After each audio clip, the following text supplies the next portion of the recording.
September 7-ാം തീയതിയിലെ UPSC civil service എക്സാമിന് relevant ആയിട്ടുള്ള കുറച്ച് ടോപ്പിക്കുകളാണ് നമ്മൾ ഡിസ്കസ് ചെയ്യാൻ വേണ്ടി പോകുന്നതായിട്ടുള്ളത്. അതിൽ ആദ്യത്തെ ടോപ്പിക് എന്ന് പറയുന്നത് ഹെൽത്ത് മിനിസ്ട്രി TB റെജിമെൻ ആയിട്ടുള്ള ഡ്രഗ് റെസിസ്റ്റന്റ് TBക്ക് അഗെയിൻസ്റ്റ് ആയിട്ടുള്ള TB റെജിമെൻ അപ്രൂവ് ചെയ്തു. ബിപാൽ എം എന്ന് പറയുന്ന റെജിമെൻ അപ്രൂവ് ചെയ്തു എന്ന് പറഞ്ഞിട്ടുള്ള വാർത്തയാണ്. ഇത് നമ്മൾ 29-ാം തീയതി ഡിസ്കസ് ചെയ്തിട്ടുണ്ടായിരുന്നു. അപ്പോൾ അത് അപ്രൂവൽ വന്ന വാർത്ത കൂടി നിങ്ങൾ ഒന്ന് നോട്ട് ചെയ്യണം എന്നുള്ളതാണ്. അപ്പോൾ ഈ ഒരു പുതിയ റെജിമെന്റിന് മൾട്ടി ഡ്രഗ് റെസിസ്റ്റന്റ് ആയിട്ടുള്ള TB ട്യൂബർകുലോസിന്റെ വ്യത്യസ്ത മരുന്നുകൾക്കെതിരെ ഓൾറെഡി റെസിസ്റ്റന്റ് ആയിട്ടുള്ള ബാക്ടീരിയ ഉണ്ട്. അപ്പൊ അത് അത്തരത്തിലുള്ള ട്യൂബർകുലോസിസ് വന്നു കഴിഞ്ഞാൽ അതിന് അഗെയിൻസ്റ്റ് ആയിട്ടാണ് ഈ ഒരു റെജിമെൻ. ഇതിൽ 4 ഡ്രഗുകളാണുള്ളത്. ബെഡാക്യുലിൻ, പ്രിറ്റോമാനിഡ് ആൻഡ് ലിനിസോളിഡ് ആൻഡ് മാക്സിഫ്ലോക്സാസിൻ എന്ന് പറഞ്ഞിട്ടാണ്. ഇതിൽ പ്രിറ്റോമാനിഡ് എന്ന് പറയുന്നത് നേരത്തെ അപ്രൂവ് ചെയ്തിട്ടുള്ള ഇന്ത്യയിൽ ഉപയോഗിച്ചുകൊണ്ടിരിക്കുന്ന ഒരു ഡ്രഗ് തന്നെയാണ്. അതുകൂടി ഇതിന്റെ കൂടെ ചേർത്തിട്ടുണ്ട് എന്നുള്ളതാണ്. അപ്പൊ അഡ്വാൻറ്റേജ് എന്താ വെച്ച് കഴിഞ്ഞാൽ നേരത്തെ ഒരുപാട് ഗുളികകൾ കഴിക്കണമായിരുന്നു. ഇപ്പോൾ ഗുളികകളുടെ എണ്ണം വളരെ കുറവാണ്. നേരത്തെ 20 മാസമൊക്കെ ഗുളിക കഴിച്ചാലാണ് രോഗം മാറുന്നതെങ്കിൽ ഇതിന് ഇപ്പോൾ ഹൈ സക്സസ് റേറ്റ് ഉണ്ട് എന്നുള്ളതിൻ്റെ കൂടെ തന്നെ വെറും 6 മാസം മരുന്ന് കഴിച്ചാൽ മതി. സൈഡ് ഇഫക്റ്റുകളും ഇല്ല. ഇത്തരത്തിലുള്ള കുറച്ച് അഡ്വാൻറ്റേജസ് ഈ ഒരു ബിപാൽ എം റെജിമെൻ ഉണ്ട്. അപ്പോൾ എന്താണ് ഈ ബിപാൽ എം റെജിമെൻ എന്നുള്ളതൊന്ന് ഓർത്ത് വയ്ക്കാൻ വേണ്ടിയിട്ട് ശ്രമിക്കണം. അടുത്തത് കർണാടകത്തിലുള്ള ഒരു പുതിയ ഡ്രിങ്കിങ് വാട്ടർ പ്രോജക്റ്റുമായി ബന്ധപ്പെട്ടാണ്. കർണാടകത്തിലെ യെത്തിനഹോൾ എന്ന് പറയുന്ന റിവറിലുള്ള പ്രൊജക്റ്റുമായി ബന്ധപ്പെട്ടാണ് വാർത്ത. അപ്പം നമുക്ക് നോക്കാം എന്താണ് ഈ ഒരു യെത്തിനഹോളുമായി ബന്ധപ്പെട്ട വാർത്ത എന്താണ് എന്നുള്ളത് നമുക്ക് നോക്കാം. അപ്പോൾ ഇവിടെ ഒരു റിവർ ഡൈവേർഷൻ പ്രോജക്റ്റ് നടക്കുന്നുണ്ട്. അതായത് നേത്രാവതി നദിയുടെ ഒരു ഉപനദി അല്ലെങ്കിൽ ട്രൈബ്യൂട്ടറി ആണ് യെത്തിനഹോൾ റിവർ എന്ന് പറയുന്നത്. അപ്പോൾ ഈ ഒരു വെസ്റ്റ് ഫ്ലോയിങ് ആയിട്ടുള്ള, അതായത് അറബിക്കടലിലേക്ക്, വെസ്റ്റേൺ ഘാട്ടിൽ നിന്നും അറബിക്കടലിലേക്ക് ഫ്ലോ ചെയ്യുന്ന ഈ ഒരു യെത്തിനഹോൾ നദിയുടെ അത് ഡൈവേർട്ട് ചെയ്തുകൊണ്ട് അതിൽ നിന്നും വെള്ളത്തെ സംഭരിക്കുന്നതിന് വേണ്ടി ഡ്രിങ്കിങ് വാട്ടറിനും മറ്റുമൊക്കെ യൂസ് ചെയ്യാൻ വേണ്ടിയിട്ടാണ് പ്രൊജക്റ്റ്. ഇതിനെ തന്നെയാണ് നേത്രാവതി റിവർ ഡൈവേർഷൻ പ്രൊജക്റ്റ് എന്നും കൂടി വിളിക്കുന്നതായിട്ടുള്ളത്. ഒരു GS പരമശിവയ്യ എന്ന് പറയുന്ന വ്യക്തിയുടെ റിപ്പോർട്ടിന്റെ അടിസ്ഥാനത്തിൽ ഒരു കമ്മിറ്റി ഉണ്ടായിരുന്നു. അതിന്റെ ഒരു റിപ്പോർട്ടിന്റെ അടിസ്ഥാനത്തിലാണ് ഇത്തരത്തിലുള്ള ഒരു പ്രൊജക്റ്റുമായിട്ട് കർണാടക മുന്നോട്ട് പോകുന്നതെന്ന് കൂടി ഓർത്തുക. അപ്പൊ ഇവിടെ എന്താ ചെയ്യാന്ന് വെച്ചാൽ ഈ ഒരു നദിയിൽ നിന്നും വെള്ളത്തെ എടുത്ത് അതിനെ 5 ഡെലിവറി ചേമ്പേഴ്സിലേക്ക് എത്തിക്കുകയും അവിടെ നിന്ന് വലിയ പൈപ്പുകളിലൂടെ വെസ്റ്റേൺ ഘാട്ട് കടന്നുകൊണ്ട് ചാനൽ ചെയ്യുകയാണ്, ഈസ്റ്റേൺ സൈഡിലേക്ക് കൊണ്ടുപോവാണ് ചെയ്യുന്നത്. അപ്പൊ 7ഓളം സ്റ്റോറേജ് റിസർവോയേഴ്സ് ഉണ്ടാക്കിയിട്ടുണ്ട് കർണാടകത്തിന്റെ വ്യത്യസ്ത ജില്ലകളിലായിട്ട്. ഏകദേശം 24 TMC വെള്ളമാണ്, അതായത് 672 ബില്യൺ ലിറ്റേഴ്സ് ഓഫ് വെള്ളത്തിന് ഇക്വാലന്റ് ആണ് കൊണ്ടുപോകുന്നതായിട്ടുള്ളത്. അപ്പോൾ ഇവിടുത്തെ വാട്ടർ സ്കേസ് ആയിട്ടുള്ള ജില്ലകളുണ്ട്. കോലാർ, രാമനഗര, അതുപോലെ തന്നെ ഹസന്റെ ചില ഭാഗങ്ങൾ, തുംകൂർ, ചിക്കബല്ലപൂർ എന്നൊക്കെ പറയുന്ന ജില്ലകളുണ്ട്. അവിടത്തേക്ക് ആവശ്യത്തിനുള്ള കുടിവെള്ളം എത്തിക്കുക എന്നുള്ളതാണ് ഈ എത്തനോൾ പ്രൊജക്ട് കൊണ്ട് ഉദ്ദേശിക്കുന്നതായിട്ടുള്ളത്. 8ഓളം ഡാമുകൾ ഇതിൽ പണിയുന്നുണ്ട്. ഇത് അൾട്ടിമേറ്റ്ലി ആ ഒരു ഡാമുകൾ പണിയുന്ന സമയത്ത് അതിന്റെ ചുറ്റുവരുള്ള ഫ്ലോറയും ഫോണയും ബാധിക്കാൻ സാധ്യതയുണ്ട് എന്നുകൂടി ഓർത്തുക. അതുപോലെ തന്നെ എലിഫന്റ് കോറിഡോർ, അതായത് ആനകൾ ഒരു ഹാബിറ്റാറ്റിൽ മറ്റൊരു ഹാബിറ്റാറ്റിലേക്ക് പോകുന്ന എലിഫന്റ് കോറിഡോറുകൾ ഉള്ള സ്ഥലത്തു കൂടിയൊക്കെയാണ് ഈ ഒരു ഡാമുകൾ പണിയുന്നത്. അപ്പോൾ ഈ ഒരു എലിഫന്റ് കോറിഡോറുകളെയും ഇത് ബാധിക്കാൻ സാധ്യതയുണ്ട്. അതായത് ഒരേ സമയത്ത് നമ്മൾ ഈ ഒരു ഡാം കുടിവെള്ള പ്രശ്നത്തെ പരിഹരിക്കാൻ വേണ്ടി പണിയുമ്പോൾ അത് എൻവയോൺമെന്റിനെയും ബാധിക്കുന്നുണ്ട് എന്നുകൂടി ഓർത്തു വയ്ക്കേണ്ടതായിട്ട് ഉണ്ട്. അടുത്തത് ജമ്മു ആൻഡ് കാശ്മീരുമായി ബന്ധപ്പെട്ടാണ്. ജമ്മു ആൻഡ് കാശ്മീരിലെ ഇലക്ഷൻ സുപ്രീം കോടതി പറഞ്ഞിട്ടുണ്ടായിരുന്നു ഇലക്ഷൻ നടത്തണമെന്ന്. അപ്പോൾ ഇലക്ഷൻ നടത്താൻ വേണ്ടി പോവാണ്.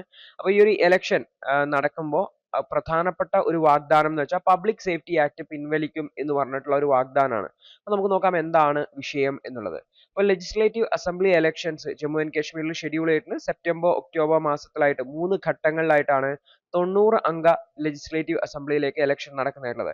അപ്പോൾ ആർട്ടിക്കിൾ 370 2019 പിൻവലിച്ചതിന് ശേഷം ഈ ഒരു സംസ്ഥാനത്ത് അല്ലെങ്കിൽ ഈ ഒരു യൂണിയൻ ടെറിട്ടറിയിൽ, ഒരുപാട് സംസ്ഥാനമല്ല യൂണിയൻ ടെറിട്ടറിയിൽ ഒരുപാട് മാറ്റങ്ങൾ അല്ലെങ്കിൽ ഒരുപാട് മാറ്റങ്ങൾ കൊണ്ടുവന്നിട്ടുണ്ടായിരുന്നു.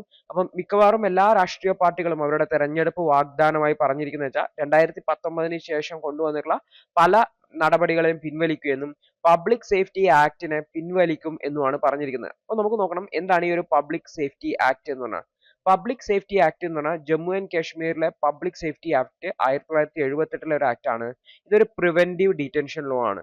അതായത് മുൻകൂർ തടങ്കൽ വെക്കാൻ വേണ്ടിയിട്ടുള്ള ഇതാണ്. സാധാരണ നമ്മൾ ഒരാളെ അറസ്റ്റ് ചെയ്ത് കോടതിയിൽ ഹാജരാക്കി കോടതിയാണ് അയാളെ റിമാൻഡ് ചെയ്യുന്നതെങ്കിൽ ജയിലിൽ പെടും, അല്ലെങ്കിൽ അയാളെ വിചാരണ കഴിഞ്ഞിട്ടാണ് അദ്ദേഹത്തെ ജയിലിൽ അറസ്റ്റ് ഇടുന്നത് അല്ലെ. അതിനു പകരം ഇതൊന്നുമില്ലാതെ ഒരാളെ ജയിലിൽ പിടിച്ചിടാൻ പറ്റും. അതാണ് പ്രിവെന്റീവ് ഡിറ്റൻഷൻ ലോ എന്ന് പറയുന്നത്. അതായത് ഒരു വ്യക്തി കുറ്റം ചെയ്യാൻ സാധ്യതയുണ്ട്, അല്ലെങ്കിൽ കുറ്റം ചെയ്യാൻ സാധ്യതയുണ്ട്, അല്ലെങ്കിൽ അദ്ദേഹം പുറത്ത് നടക്കുന്നത് കുറ്റമുണ്ടാവാൻ സാധ്യതയുണ്ടെന്ന് തോന്നുവാണെങ്കിൽ അദ്ദേഹത്തെ കസ്റ്റഡിയിൽ എടുത്തിട്ട് അദ്ദേഹം ഇത്തരത്തിലുള്ള ഒരു കുറ്റം ചെയ്യുന്നതിൽ നിന്ന് അദ്ദേഹത്തെ പ്രിവെന്റ് ചെയ്യാൻ വേണ്ടി പറ്റും. അതുകൊണ്ടാണ് അതിനെ പ്രിവെന്റീവ് ആയിട്ടുള്ള ഡീറ്റൻഷൻ എന്ന് പറയുന്നത്. ഡീറ്റൻഷൻ എന്ന് പറഞ്ഞാൽ തടഞ്ഞു വെക്കുക, പ്രിവെന്റീവ് പറഞ്ഞാൽ മുൻകൂറായിട്ട് അല്ലെങ്കിൽ അത് ഒഴിവാക്കുന്നതിന് വേണ്ടിയിട്ട്. അപ്പൊ ഇത് സെക്യൂരിറ്റി, ഒരു സംസ്ഥാനത്തിന്റെ അല്ലെങ്കിൽ രാജ്യത്തിന്റെ സെക്യൂരിറ്റിയോ ഒക്കെ ബാധിക്കുമ്പോൾ, അല്ലെങ്കിൽ പബ്ലിക് ഓർഡറിന്റെ മെയിൻ്റെനൻസിനെ ഒക്കെ ബാധിക്കുമ്പോൾ ഇത്തരത്തിലുള്ള പ്രിവെന്റീവ് ഡീറ്റൻഷൻ ലോസ് യൂസ് ചെയ്യാറുണ്ട്. അപ്പൊ നമ്മുടെ രാജ്യത്ത് ഇത്തരത്തിലുള്ള നിയമത്തെ നാഷണൽ സെക്യൂരിറ്റി ആക്ട് എന്ന രീതിയിലാണ് ഓവറോൾ നിയമം വിളിക്കുന്നത്. NSA ആക്ട് ആണ്. ഓരോ സ്റ്റേറ്റുകൾക്കും, കാരണം പോലീസിംഗ് എന്ന് പറഞ്ഞാൽ സ്റ്റേറ്റിന്റെ അധികാര പരിധിയിൽ വരുന്നതാണ്. സോ സ്റ്റേറ്റിനും അതുപോലെ നിയമങ്ങൾ ഉണ്ടാക്കാൻ പറ്റും. മുന്നേ ജമ്മു ആൻഡ് കാശ്മീർ സ്റ്റേറ്റ് ആയിരുന്ന സമയത്താണ് ഈ ഒരു പബ്ലിക് സേഫ്റ്റി ആക്ട് പാസ്സാക്കിയിട്ടുണ്ടായിരുന്നത്. അപ്പോൾ മറ്റ് സ്റ്റേറ്റ് ഗവൺമെന്റുകൾക്കും ഇത്തരത്തിലുള്ള വിവിധ തരത്തിലുള്ള പ്രിവെന്റീവ് ഡീറ്റൻഷൻ നിയമങ്ങളുണ്ട് എന്നുകൂടി ഓർത്ത് വെക്കുന്നതാണ്. അപ്പോൾ ആക്ച്വലി ഇവിടെ ഒരു അഡ്മിനിസ്ട്രേറ്റീവ് ഓർഡറിന്റെ അടിസ്ഥാനത്തിലാണ് ഇത് നിലവിൽ വരുന്നതായിട്ടുള്ളത്. അതായത് ഈ ഒരു ഒരാളെ പ്രിവെന്റീവ് ഡിറ്റൻഷൻ ചെയ്യുന്നതായിട്ടുള്ളത്. അപ്പോൾ അവിടെ ഒരു ഡിവിഷണൽ കമ്മീഷണറോ അല്ലെങ്കിൽ ഡിസ്ട്രിക്ട് മജിസ്ട്രേറ്റോ ഒരു ഓർഡർ ഇറക്കും, ഇന്നയാളെ പ്രിവെന്റീവ് ആയിട്ട് ഡീറ്റൻഷൻ ചെയ്യണം എന്നുള്ളതാണ്. അപ്പോൾ ആക്ച്വലി ഇത് ഒരു പ്രത്യേക എന്താ ആരോപണം ഉണ്ടെങ്കിലോ ഒരു പ്രത്യേക ഇഷ്യൂ ഉണ്ടെങ്കിലോ ഒക്കെ ഒരു സ്പെസിഫിക് വയലേഷൻ ഒക്കെ ഉണ്ടെങ്കിൽ ഇത്തരത്തിൽ ചെയ്യാൻ വേണ്ടി പറ്റും എന്നുകൂടി ഓർത്തു വെക്കേണ്ടതാണ്. പോലീസ് അല്ല ഇവിടെ ആളെ തീരുമാനിക്കുന്നത്, എക്സിക്യൂട്ടീവ് ആണ്. അതായത് ഡിസ്ട്രിക്ട് മജിസ്ട്രേറ്റോ ഡിവിഷണൽ കമ്മീഷണറോ ഒക്കെ ആണെന്ന് ഓർത്തുക. ഈ ഒരു പ്രിവെന്റീവ് ഡിറ്റൻഷൻ ലോസ് അല്ലെങ്കിൽ പബ്ലിക് സേഫ്റ്റി ആക്ട് പോലുള്ള അല്ലെങ്കിൽ നാഷണൽ സെക്യൂരിറ്റി ആക്ട് പോലുള്ള പ്രിവെന്റീവ് ഡിറ്റൻഷൻ ലോസ് മുൻകൂറായിട്ട് തടഞ്ഞു വെക്കുന്ന നിയമവുമായി ബന്ധപ്പെട്ട ഒരുപാട് കൺസേൺസ് ഉണ്ട്. പ്രത്യേകിച്ചും ഒരു തരത്തിലുള്ള ട്രയലും ഇല്ലാതെ അയാൾ കുറ്റക്കാരനാണോ അല്ലയോ എന്നൊന്നും എന്താണ് തീരുമാനിക്കാതെയാണ് ഇത്തരത്തിലുള്ള ഡീറ്റൻഷൻ ചെയ്യുന്നത്. അത് മിസ്യൂസ് ചെയ്യാനുള്ള സാധ്യത ഭയങ്കര കൂടുതലാണ്. അതുപോലെ തന്നെ ഇത്തരത്തിൽ പ്രിവെന്റീവ് ഡീറ്റൻഷൻ എടുക്കുന്ന സമയത്ത് ഈ ഒരു ബെയിൽ അല്ലെങ്കിൽ ജാമ്യം ലഭിക്കാനുള്ള സാഹചര്യം ഇല്ല എന്നുള്ളതും ഇത് മറ്റൊരു കൺസേൺ ആണ്. അതുകൊണ്ട് തന്നെ ഇത് രാഷ്ട്രീയ എതിരാളികളെയും മറ്റുമൊക്കെ തടഞ്ഞു നിർത്തുന്നതിനും പോലീസിനെ കൊണ്ട് അറസ്റ്റ് ചെയ്യിപ്പിക്കുന്നതിനും വേണ്ടിയിട്ടും ജയിലിൽ അടക്കാനും ഒക്കെ ഒരുപാട് മിസ്യൂസ് ചെയ്യുന്നതാണ് എന്നുള്ളതാണ്. ഇതിന് ഒരുപാട് ലിമിറ്റഡ് ആയിട്ടുള്ള ലീഗൽ റെമഡീസ് മാത്രമാണ് ഉള്ളതെന്ന്. അതുകൊണ്ട് തന്നെ നമുക്ക് ആകെ ചെയ്യാൻ പറ്റുന്ന കാര്യം എന്ന് വെച്ചാൽ ഹേബിയസ് കോർപ്പസ് പെറ്റീഷൻ സുപ്രീം കോടതിയിലോ ഹൈക്കോടതിയിലോ റിട്ട് പെറ്റീഷൻ ഫയൽ ചെയ്യുക മാത്രമേ കാര്യമുള്ളൂ. അതായത് അനധികൃതമായിട്ടാണ് പോലീസ് തടഞ്ഞു വെച്ചിട്ടുള്ളത് എന്ന് പറഞ്ഞിട്ട്. അപ്പോൾ കോടതിയിൽ ഈ ഒരു ഹേബിയസ് കോർപ്പസ് പെറ്റീഷൻ ഫയൽ ചെയ്യുന്ന സമയത്ത്, റിട്ട് പെറ്റീഷൻ ഫയൽ ചെയ്യുമ്പോൾ മാത്രമാണ് ഇത് നമുക്ക് ചാലഞ്ച് ചെയ്യാൻ വേണ്ടി പറ്റുക. അതുപോലെ തന്നെ ഡിസ്ട്രിക്ട് മജിസ്ട്രേറ്റ് അദ്ദേഹം ഈ ഒരു ഓർഡർ പാസ് ചെയ്തിട്ടുണ്ടെങ്കിൽ അദ്ദേഹം ഇത്തരത്തിലെടുത്ത നടപടികളെ ഒരു തരത്തിലുള്ള ലീഗൽ പ്രൊസീഡിങ്സിനും എന്ത് ചെയ്യാൻ പറ്റില്ല, ഇദ്ദേഹം ഇത്തരത്തിൽ പ്രിവെന്റീവ് ഡിറ്റൻഷൻ ഓർഡർ ഇറക്കി എന്ന് കാരണം കൊണ്ട് അദ്ദേഹത്തിനെതിരെ നടപടി എടുക്കാൻ പറ്റില്ല. അതായത് ഈ ഒരു ഒഫീഷ്യൽസിന് ആവശ്യമായിട്ടുള്ള പ്രൊട്ടക്ഷൻസ് ഈ ഒരു ആക്ട് നൽകുന്നുണ്ട്.